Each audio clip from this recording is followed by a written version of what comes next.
Welcome, good day, good night. Welcome to Betting on Sports Podcast.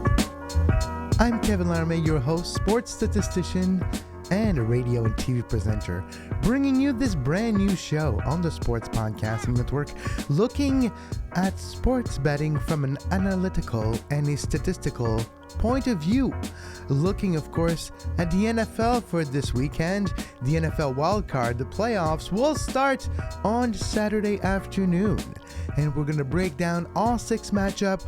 We'll compare the quarterbacks, the kickers, the special teams, and the defenses. We will look also at the different betting lines. Where's the value? What are the trends, the tendencies? And we will look at maybe some upsets. I have a proprietary equation here that gives me a ranking of the teams in the wild card, and there might be some underdogs winning outright this weekend.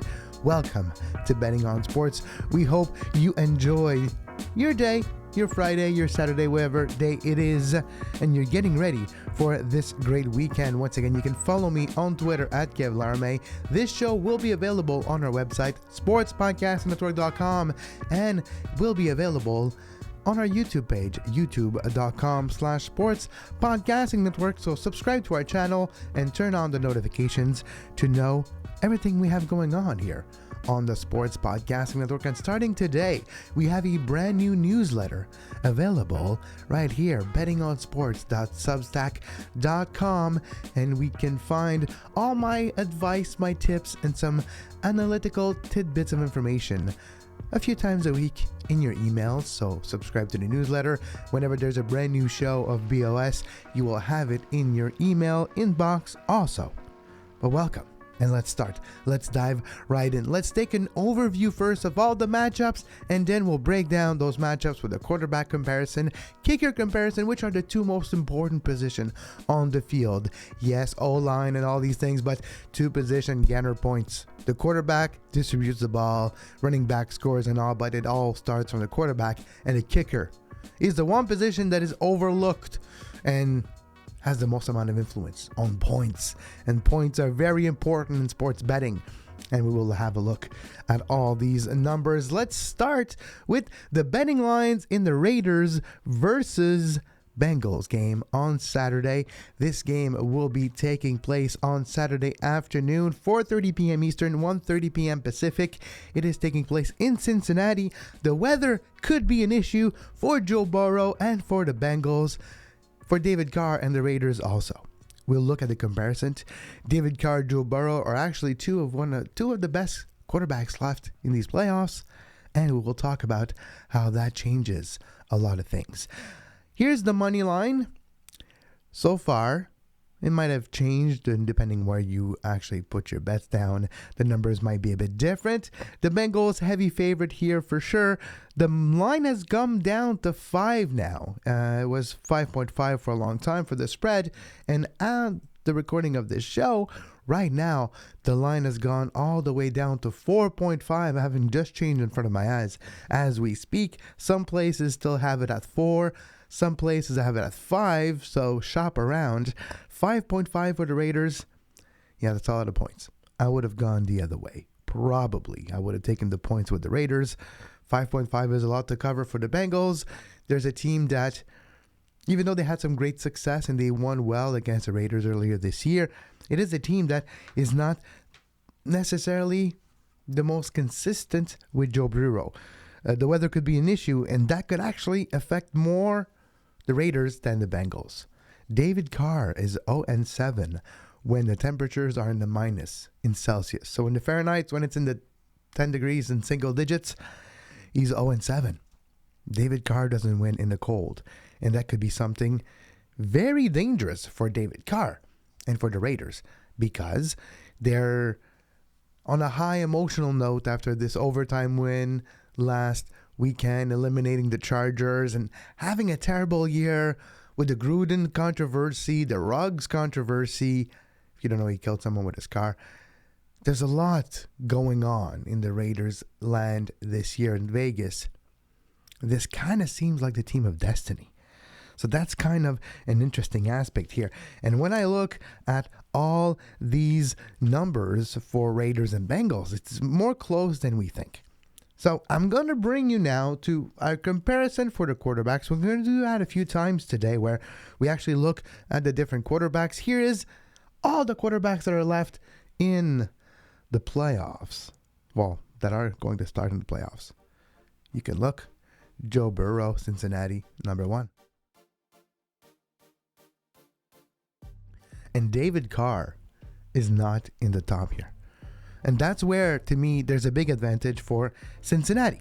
So, in the way I compare these games, both teams, quarterback, kicker, defenses, special teams, I handicap all 4.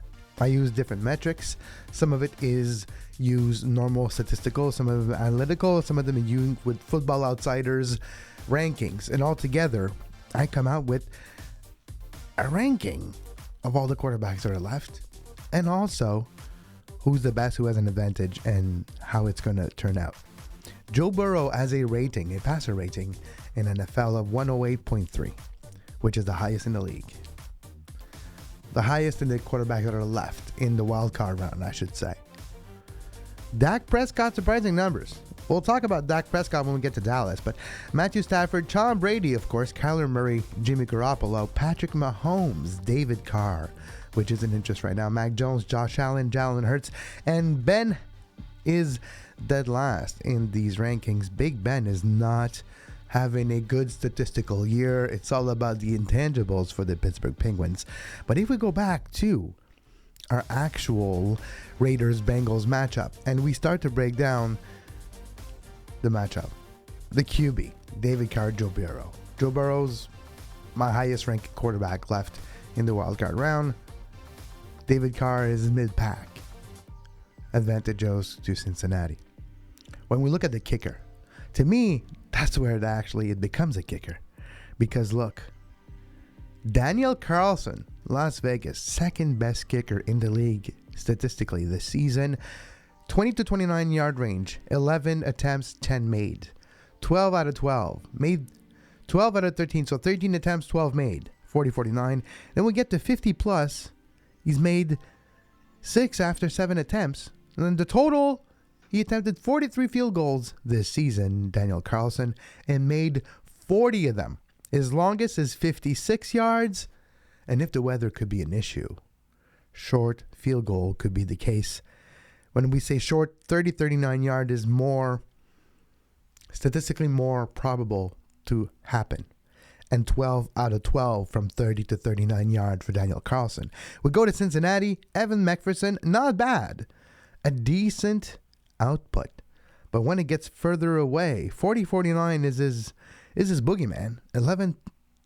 11 attempts, 9 made, 50 plus.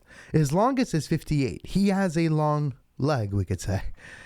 84.8 accuracy. He's in the bottom fourth of the league, well, in the kickers that are left, in his accuracy, field goal percentage. And that can come to play. I think that could be something interesting here, where Las Vegas might actually have a bit of an advantage in the kicker. And it's a pretty big advantage I have here. And when we tally all the advantage of the kicker, the quarterback, and then we move on to the defenses and the special teams we can look at now, the best defense left in the wild card is the Bills. This is just a wild card round here, handicapped. And one of the worst is the Bengals. And just better than the Bengals is the Raiders. So we're not talking about two defenses that will destroy everything. Two defenses that are in the bottom 4 of the 12 involved in the wild card. Special teams. Bengals have a good special teams. And the Raiders, not so much. Why do I put emphasis on special teams? You score points. There's ways to score points many places in football. You can score points in the offense. Kicking, special teams, of course, special teams with returns, kick returns, punt returns. Also, special teams being a field goal block, punt block, which could lead to better field position, which could lead to better decision-making process without freaking losing the ball at your own 18 because you called a freaking fullback dive on a 4-and-1 and you missed it. Yes, I'm looking at you. I was going to say San Diego, Los Angeles. So, to me, in this matchup of Las Vegas versus Cincinnati, there's actually an upset alert going on. The line, so let's go back to the line right now, and we can look at this here. I would have taken the 5.5. If you can find the 5.5 with the Raiders right now, take it. Take it. Take it right now, because you need that amount of points. It might become a field goal game, and you have more than a field goal here, and the best kicker is on the side of the Raiders. So that's one way to look at this possible game-winning decision here, is go with the team that has the best kicker if it comes to that.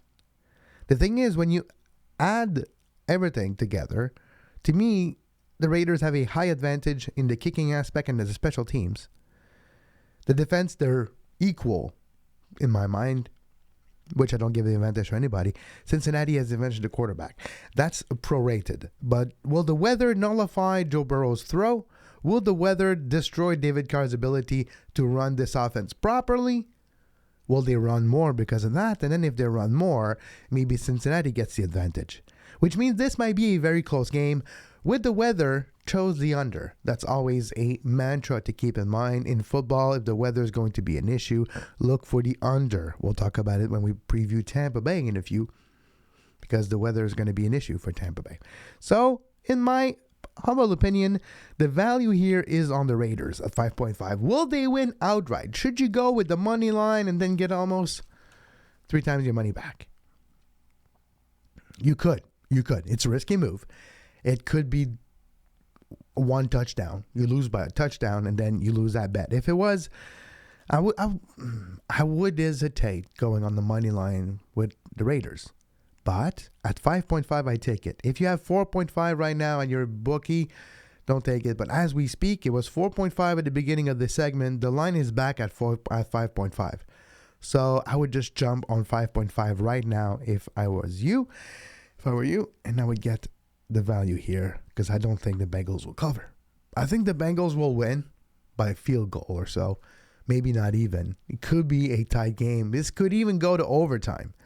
But to me, I do feel that Bengals will not cover, and that the Raiders, with the points, should get the job done. I would not choose this game as my favorite game of the weekend, but it is a game that I would not stay away from. I would rather take the Raiders and the points than stay away, which is a pretty good way to look at it. Now let's move to our second topic today. Another great matchup that is taking place this time in Buffalo. Weather could be an issue. It is always an issue in Buffalo, the weather. It could be cold. The Patriots will go to Buffalo. Last time they faced each other, the Bills showed Buffalo. The Bills showed Buffalo that they were good, and they showed New England that you can't just run the ball all the time against Buffalo and just win. It was a fluke. But the one aspect about football, and this year we've learned that aspect, it's tough to beat a team twice in a row. Just ask Alabama. They lost against Georgia in the national championship game after beating Georgia quite heavily in the SEC championship. When we look at the Patriots and Bills twice this season, they faced each other. Famous matchup. The first one was in Buffalo in extreme conditions. Literally run the ball all day long, the New England Patriots did. And they got a good result out of that game. A dominant performance. Mac Jones does not like the cold, apparently. He did play football college-wise in Alabama, and he's not the most at ease in the cold, but it's more for show, because let's not forget he plays for Bill Belichick, and in New England, whenever the weather's atrocious, Bill Belichick takes his team outside, and he starts to invest in cold weather training early on in the season to gather that experience, so when playoff times come, they're ready to be a good team. To me here, it's going to be tough to beat New England twice for Buffalo in a row. Never mind in the season. You can't teach an old dog new tricks, which, by the way, is not true. I was babysitting a dog a few weeks ago, a quite old dog, and I taught him new tricks. So that's not true. Bill Belichick is actually showing that too, evolving and using analytics as some part of his decision-making process to play better with Mac Jones. And we'll see how Bill Belichick adjusts today to beat Josh Allen. We'll see how Singletary does for Buffalo.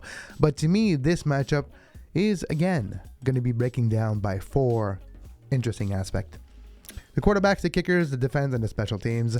Let's start with the quarterback. To me, the quarterback is not going to be an issue here because we don't have 2 of the best quarterbacks that are in the wildcard round. We have Mac Jones and Josh Allen. Josh Allen, underwhelming throwing performance this year. Yes, he has some great performance. He can run. He has over 4,000 yards of passing yards, 36 TDs, 15 interception. To me, that's too much of a high number if you want to consider yourself an elite quarterback in this league.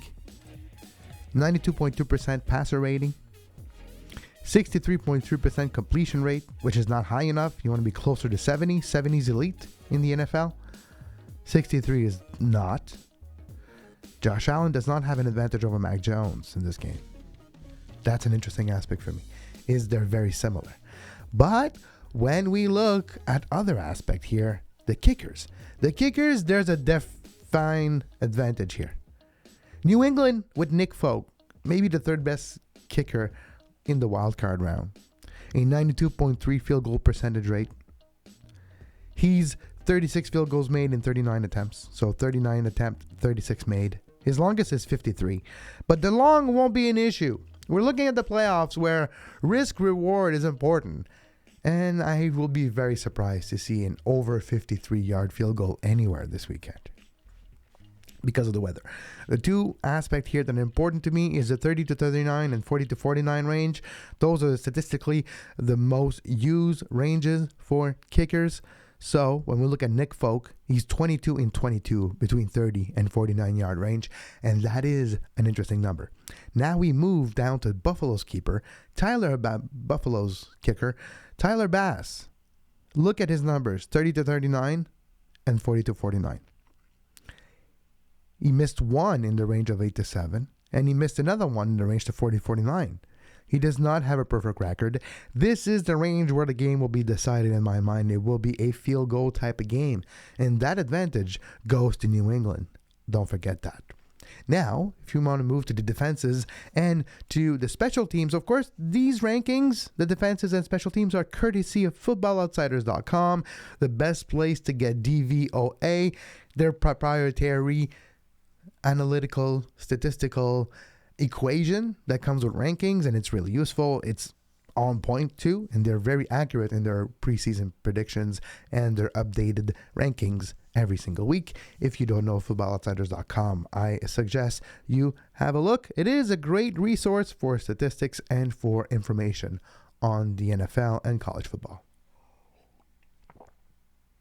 All right, now let's continue with this look at the defenses and the special teams of Buffalo. Buffalo has the best defense, hands down. But best defense left in the wild card. But New England's pretty good. There's not a clear advantage here. Buffalo has the best defense in the league. New England has the 4th best defense in the league, according to DVOA rankings on Football Outsiders. So there's not really a defined advantage here. So we go back to special teams. And special teams, very similar to New England has the 18th special team, and Buffalo has a 19th, so no clear advantage here. So there's one small advantage for the defense for Buffalo. The rest is really equal except the kickers, and the kickers do favor New England. New England is given 4 points right now, and it has the best kicker. If New England wins, it will be by a field goal, and the spread gives you a field goal. You add that with what I think might happen, which is New England +3, and you find yourself with a 7 points cushion.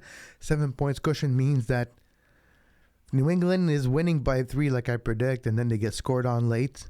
Well, it's a push. So if you get 4, if you got better than 4, jump on the Patriots with 4.5. If you have 4, take it, no problem. Under 4, I might think about 3.5. We'll see about 3. I would not go under 3. If the line moves the other way and the Patriots are favorites, stay away from this game.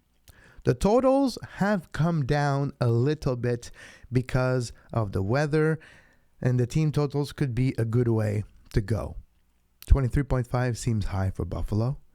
Team totals could be a way to go. And when we look later on, team totals are sometimes a good way to find value in a game that seems to be lopsided. And we'll look at that strategy when we continue to look at more of the matchup. Now it's time to move on to the third matchup of today, last matchup before we take a short break, and we come back with the rest of the matchup for today. Eagles-Buccaneers. Fascinating matchup. I know people are like, oh, Tom Brady, it's going to be easy, whatever. Don't sleep on this matchup. To me, this might be the game of the weekend because there's clear advantages on both sides. So we see the line here, 9.5. It moves up, it moves down. It's at 8.5 at some spots right now, and I still find it at 9.5 at other spots. Shopping around is important. 9.5 Philly. That seems like a lot of point. The weather will be an issue in Tampa Bay. It will maybe rain very heavily, but definitely it will be windy in Tampa Bay on Saturday evening. Is it Saturday evening? I think it's Sunday morning. It's been too long. It's Sunday at 1 p.m. So the early Sunday game. So it's going to be windy. Means Tom Brady can't pass that much. Tom Brady doesn't run. He has an average of not even a run per game since he's been playing for the Buccaneers. So we're not going to see Tom Brady run. So we're going to see Leonard Fournette. It's going to be the Fournette show. And it's going to be him trying to find Gronkowski. Because who does he have left? The Buccaneers have an injury problem. The Buccaneers have a mentality problem with Antonio Brown just being released earlier this week. The whole story there. There's no controversy in Philadelphia. The Eagles might be soaring higher than you think. I would take the Eagles with the points. And that might seem like a very big statement here. But there's a method to my madness. And I'll show you why this could be a very important matchup. And why the value might not be where you think it is. If everyone's jumping on one train, well, maybe that train's going somewhere you don't want to go. The QB, definite advantage for Philly. Come on. Talking about the best ever, Tom Brady, who's the 4th best quarterback ranked in the wild card round. Jalen Hurts, he's in the bottom. Only Big Ben is worse than Jalen Hurts in the wild card round. Statistically and analytically speaking, those are the numbers, by the way. 61.3% completion rate for Jalen Hurts. 3,144 yards this season. 16 touchdown, 9 interception. For a ratio of over 50%, which is way too high in my opinion. And a passer rating of 87.2, which is quite atrocious. Then we'll go to Tom Brady. Tom Brady in 2021, 67.5% of his passes were completed. 5,316 yards for the perfect one. 43 touchdowns, 12 interceptions, a ratio just a tad over a quarter. A passer rating of 102.1. No, that's not a radio station. That's a passer rating. And you're seeing quite impressive number from Tom Brady. Which, when you look at these numbers, like, the advantage is so much on Philly. Let's go now to the kickers. Philly has the 4th best kicker left in the wild card. And every round will be different. Of course, when we go to the next round, we'll have Green Bay and we'll have Tennessee included in these rankings, and they will change and you'll have different rankings and different equations. So, look at here. As much as Jake Elliott is amazing, I love Jake Elliott for one thing. Got 90.9% of his field goal made. 3 for 3 over 50 plus, which means he can deal with pressure. 50 plus often equals the game winners. 40, 49, 13, and 10. So he missed 3 at the 40-49 range, which is not that great. His longest is 58. So he's got a leg. and you can boot a long one for the win maybe, or for the cover. And that's where it becomes important. The number here is 9.5. 9.5 is a lot of points for a game that I think is going to be closer than we imagine because of the weather, because of the wind, because of the pressure on the Buccaneers, the injuries, the Antonio Brown story. So there's a lot to unfold here. And we've continued to look. The advantage on the kicker, the quarterback advantage goes to Tampa Bay. The defenses and the special teams, that could also make a big difference in this one. So let's take a look. The special teams for Philly are the worst in the wild card. Well, they're in the mid-pack, sorry. Their defense is the worst. They are 15th in the league in the special team, and they're 25th in their defense. When we look at Tampa Bay has the 9th best defense in the league, which is great, but they have one of the worst special teams unit in the league. They're 27th. They're the worst team in the wild card round when it comes to special teams. And special teams can be very important. Special teams can be the difference between winning and losing a game. Or more importantly, in our case, special teams could be the difference between covering or not covering a game. I believe Tampa Bay will win this one, but not even by this amount. And they could prove me wrong and they can score 50. So don't disregard the over, even if weather will be an issue. But I think there's value on the Eagles. I think, statistically speaking, when we add everything, it gives me a very slim Eagles advantage altogether. Which, if that's the case, and you can find the 9.5 once again, jump on the 9.5. That's a touchdown, and then you almost get a field goal too. You get a safety. If there is a fluke play and you have a safety and you have 9.5, that's 11.5 points buffer. That's a touchdown and a field goal. You got yourself a 2-possession buffer between you and a loss. And that sometimes makes a big difference. So to me, there's values on the Eagles. And you might as well keep an eye on the Eagles on 9.5. And if you can find value there too, and the under could be a good bet depending on what it says now.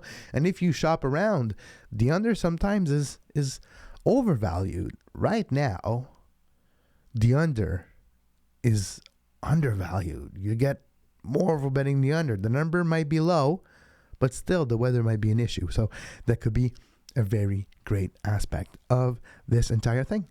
We'll take a short break. When we come back, we'll continue our breakdown of all the matchup here on Betting on Sports. Thank you for following us. By the way, you can follow me on Twitter at Kevin Laramee. You can follow this show on our newsletter, which you can now subscribe to, and it's available on Substacks, and it's called bettingonsports.substack.com. You can find more information in the next few days, my thoughts in short form writing that you can easily digest in your email inbox every time we have a new one. We'll take a short break. When we come back, we'll continue this breakdown of the NFL wildcard round right here on Betting on Sports. I'm Kevin Laramee, and we will be right back.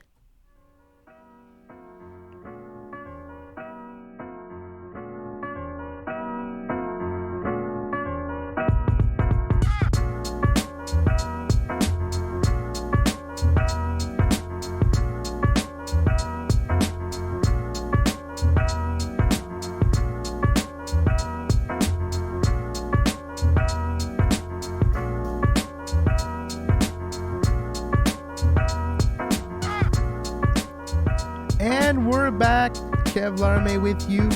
Thank you for joining us. Thank you for subscribing to our newsletter. Thank you for subscribing to our YouTube page, and turn on the notification to know whenever we have a show being posted. And it's important. The quickest you watch our show, get the information, and make your orders, if you know what I mean, the better number you'll get. And it's all about the numbers. You don't bet teams, you bet numbers. And numbers are the way to go. You don't become profitable by betting with teams. It's numbers that talk. It's always a numbers game, which is one of my favorite shows, by the way. Shout out to Gil Alexander a numbers game. 49ers Cowboys. Very interesting matchup here with a lot of value and a lot of diverging opinions on this one. Everyone's starting to like the dogs here. Oh, the 49ers, the underdogs, the 49ers, it's going to be amazing. The 49ers. That's what I hear everywhere. I think we have to be careful. I think we have to break down all the matchup and look at where the value is carefully here. Because the value might not be where you think it is. And the number doesn't really change in this one, which is telling me the books are happy with everyone jumping on San Francisco. They'll leave it at 3. Just take San Francisco, everybody. And Dallas will run with it. That's what I think. I think if you look at the money line here, no value, but take Dallas with the points here. 3. The spread is 3. The under is 51 points. Team total 23.5, 27.5 for Dallas, 23.5 for San Francisco. Let's take a look at the quarterback matchup. We go back to our graphics here and we look at the rankings of the quarterbacks in the wildcard round. And we look at the 49ers, Jimmy Garoppolo, smack in the middle, 68.3% completion rate, 3,810 yards this season, 20 TDs, 12 interception, which is a ratio of over 50%. That's way too high. You need a tutty to interception ratio that is lower than 40 to 30%. Elite passers have it close to 25, even lower. That's a number I would try to aim for. A little too high for Jimmy Garoppolo in my mind, which is why I'm not fully down with the G-Man. 98.7 passer rating for the G-Man here this season. Dak Prescott. The world might not like the Dallas Cowboys for this one, but the numbers, the analytics, and the statistics are with Dak Prescott's here. Dak Prescott is the second best quarterback in the wildcard round, and he's one of the best quarterbacks according to FootballOutsiders.com in the entire league. When you rank the DVOA of quarterbacks, he's number 1, Dak Prescott. I believe there's value in the Cowboys.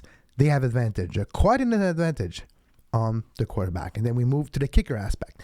Kicker, 2 bad kickers. That's not going to be an issue here. There's 2 bad kickers. Robbie Gould's not awesome, 87% field goal percentage, which means he misses 13 times out of 100, which means that 13 times could happen during this game.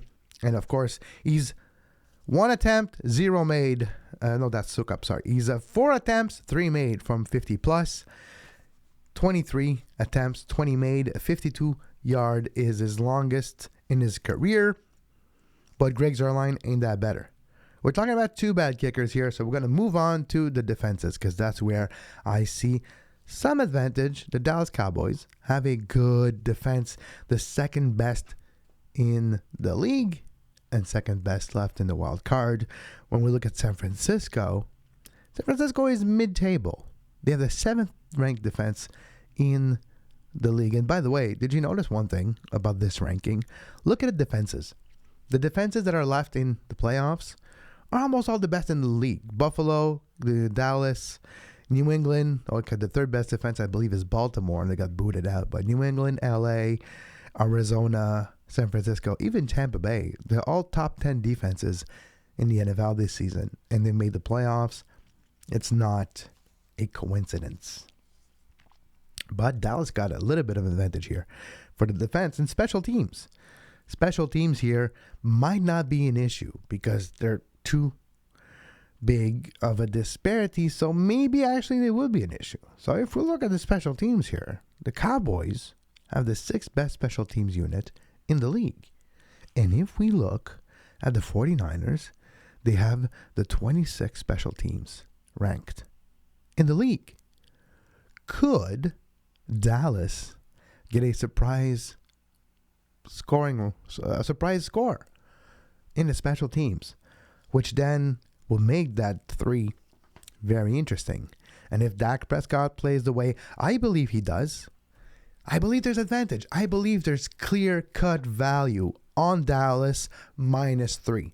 -3 means if you win by a field goal, which is a very highly probable margin of victory, 3 points, you don't lose. If you can find the 0.5 on the other side and minus 2.5. Maybe if you wait a day or so, maybe the line will adjust itself. I don't think it would. I think 3 will stay there, and the books will keep on taking your money on 49ers, and the Dallas Cowboys will win. I believe that is probably what's going to happen here.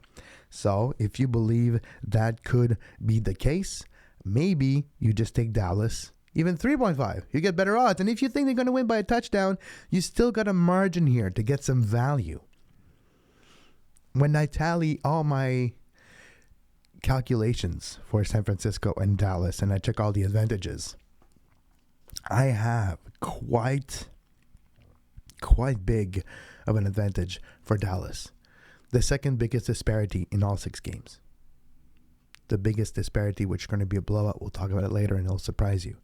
So, that means Dallas minus 3, a lot of value there. I would not hesitate 1 second to take the Cowboys and the points to get some value to win over San Francisco by at least 3, if not 3.5 points. I would bet it until 3.5. I would even consider doing it so at 4, just because my analytical analysis has given me a strong signal here. So we'll see if that pans out this weekend. Now we can move on to the other game that we want to talk about. There's 2 more left on the docket. This one is the Steelers versus Kansas City, Pittsburgh versus the Chiefs. All right, let's talk about the quarterbacks here. Well, let's look at the line. Money line, if you believe Steelers can win, go ahead. 6-1, basically. It's going to be not close at all. As we speak, the line is still 12.5. It opened up at 13.5 and moved down 1 early on in the week. And since Monday, it hasn't moved. 12.5 the spread. If you think Big Ben has one more miracle left in him, maybe you go with the points. It gives me the third strongest signal here for disparity. Kansas City are the favorites. So I have value somewhere else. Well, we'll look at the game. We'll break it down. And I'll explain to you where my value is in this one. My value is not the winner. It's not the spread. It's something very specific that if you can find, could be up to make some money in this one. Let's take a look at the quarterbacks between Kansas City and between Pittsburgh. For Big Ben, got some country music. This could be his last hurrah, his last go around, his last rodeo. I believe it will be. So Big Ben, that one's for you. For your last rodeo, going to Kansas City, Jihad Field at Arrowhead Pond. And you're the worst quarterback left in this round. You're going to face Mahomes. Mahomes has a value of 6, and I've given a value of 1 for Pittsburgh. A little insight into my calculations. Which brings me to the kickers. Kickers, very similar. I don't think there's an advantage for Chris Boswell or for Harrison Butker. 2 kickers that are similar with similar numbers this season. 90% accuracy for Chris Boswell, a field goal percentage made. Harrison Butker has an 89.3% of his field goal made. Very close.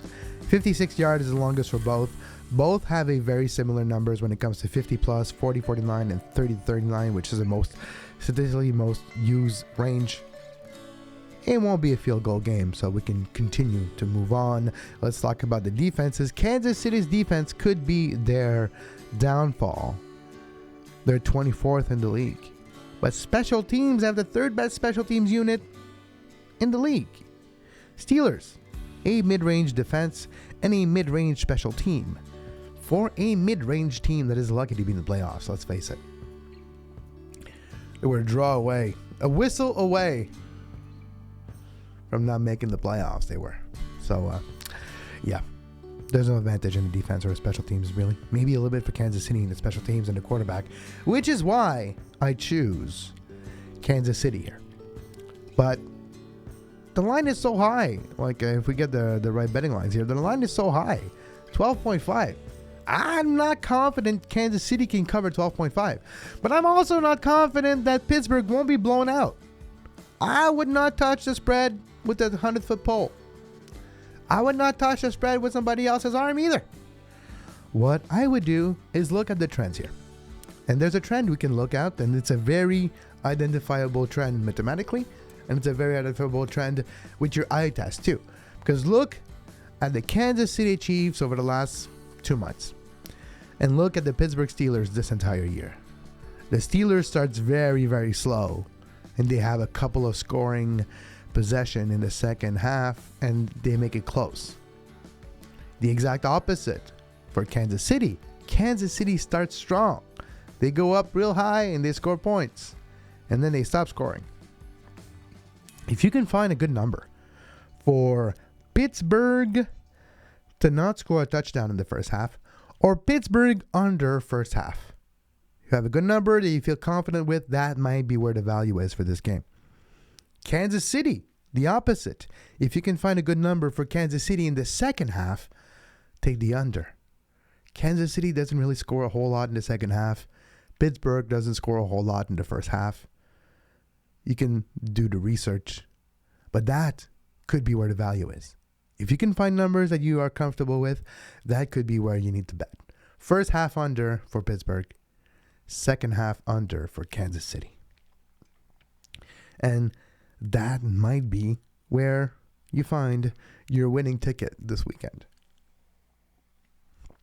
Let's move to the last matchup of the weekend, which is another interesting one. And this one is going to be very entertaining. Fireworks, take the over. We're going to see OBJ in the playoffs again, which will be fun. OBJ is underrated in this LA offense. He might be the difference between a win and a loss for the Rams. But this is the game I was so excited to talk about because 4 points. The Cardinals are giving 4 points. The line has changed a bit, but the books are happy with Cardinals plus 4. And to me, that's a big mistake. Because LA is going to win by like 14. It's not going to be close. And here's why. This is not an opinion. This is numbers talking here. Let's compare the quarterbacks. Let's compare Arizona's quarterback, Kyler Murray, and Matthew Stafford, LA's quarterback. 67.2% completion rate for Matthew Stafford. When we look at Kyler Murray, 69.2% completion rate for the Murr.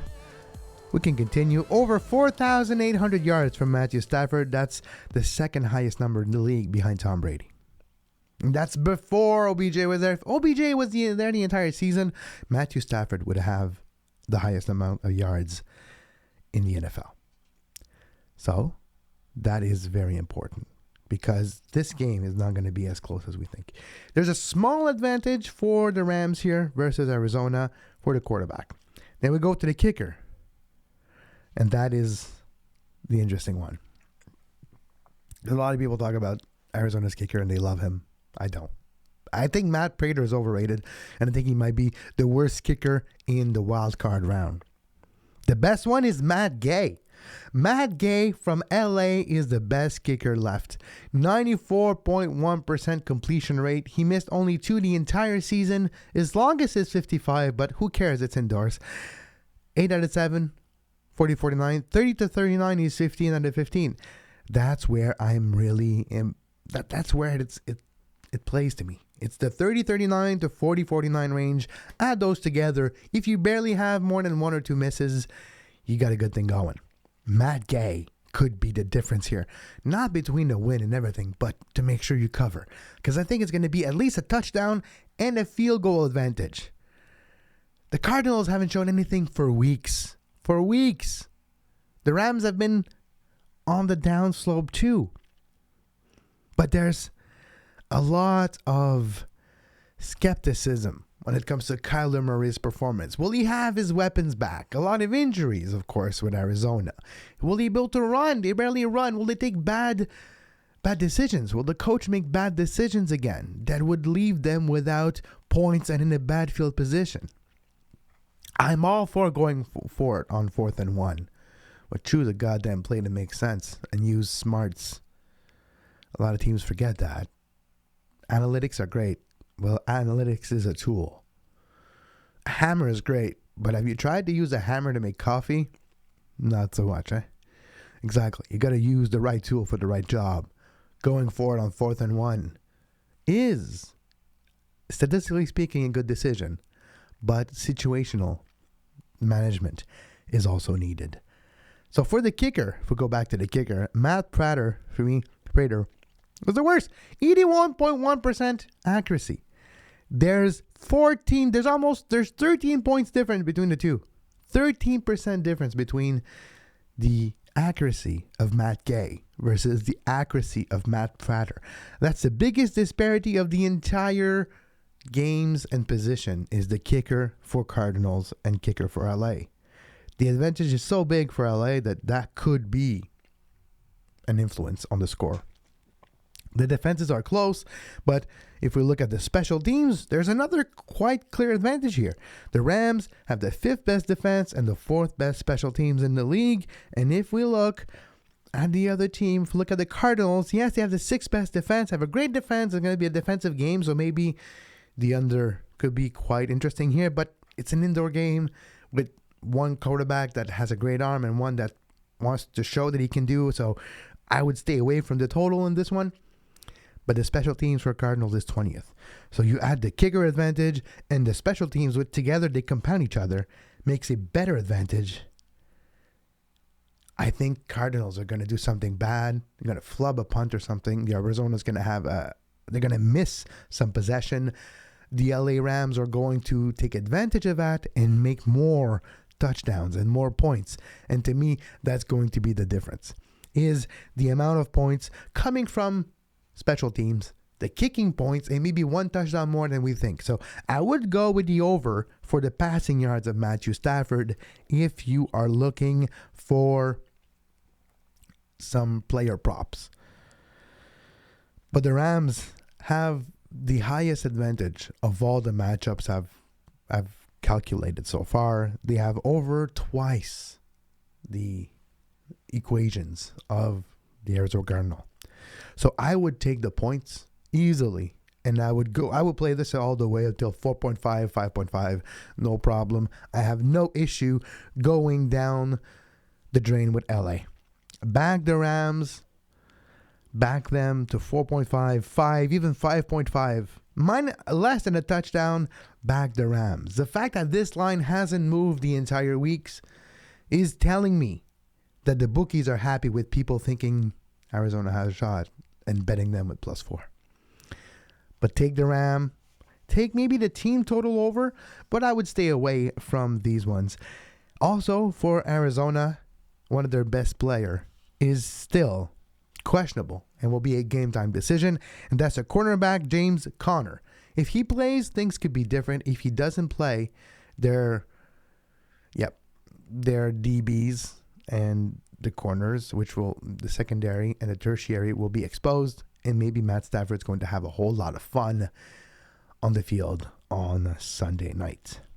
That's Monday Night Football. So Monday Night Playoffs, that will be great. So that's my preview show. That's my preview. There's value here with LA. I hope you enjoyed the show. Thank you for subscribing to our newsletter, which you can do so at Substack. You can find our Substack at bettingonsports.substack.com. You can subscribe to our podcast anywhere you find your podcast. We love to have you aboard. This was the first edition of Betting on Sports, and we'll be back a few times a week to bring you this brand new adventure together, looking at the world of sports betting with an analytical and a statistical eye. And it was a pleasure to be with you. My name's Kevin Laramee. You can follow me on social media at Kevin Laramee and anywhere you find your podcast. And you can find this show on our website, sportspodcastingnetwork.com, and you can find it on our YouTube page, youtube.com/sportspodcastingnetwork. Make sure you subscribe and make sure you turn on the notifications. The quicker you get access to my advice, the quicker you can maybe put that advice into action, into real world. But as always, until next time, good luck with your bet. Bet within your means. If you have a betting problem, gambling problem, 1-800-GAMBLER is a number you can find worldwide that would be able to help you. Local leaders, great places, great resources that are there for you as well if you have a gambling problem.